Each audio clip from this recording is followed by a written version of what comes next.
Ready, start, para. In our opinion, the legal position is so clear that it was not necessary for the learned counsel to refer to any judgment and merely by showing the aforementioned factual aspect and legal provisions to the concerned authority. The appellant could have convinced the concerned authority that the sale affected at the duty free shops of the appellant could not have been taxed by the state of Karnataka learned counsel appearing for the respondent authorities had vehemently submitted that the appellant had not exhausted equally efficacious alternative statutory remedy and therefore the single judge of the High Court had rightly not entertained the petition filed by the appellant. According to them, the division bench had also rightly dismissed the appeal for the same reason. According to them, this court also should not entertain this appeal.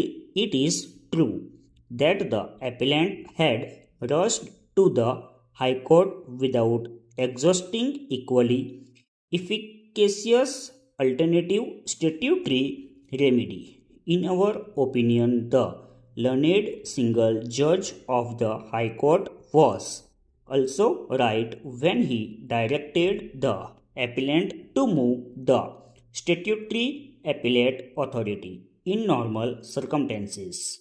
Even we would have expressed the same opinion, but looking to the fact that the special leave petition has already been admitted and the matter pertains to the assessment year 2004-2005, it would not be in the interest of the justice to relegate the appellant to the statutory authorities, especially when the legal position is very clear and the law is also in favor of the appellant. Para.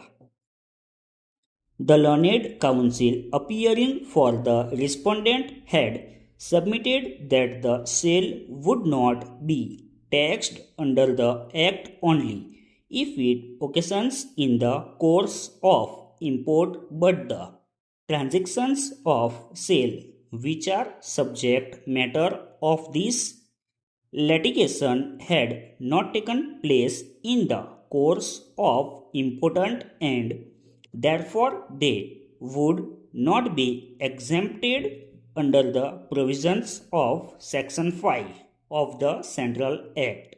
In our opinion, the aforementioned submission cannot be sustained. They again submitted that in the course of import means the transaction ought to have taken place beyond the territories of India and not within the geographical territory of India.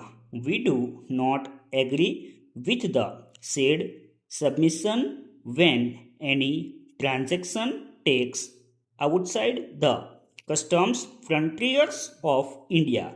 The transaction would be said to have taken place outside India, through the transaction might take place within India, but technically looking to the provisions of Section 211 of the Customs Act and Article 286 of the Constitution said transaction would be said to have taken place outside India. The goods that are imported into the territory of India. Full stop. Over.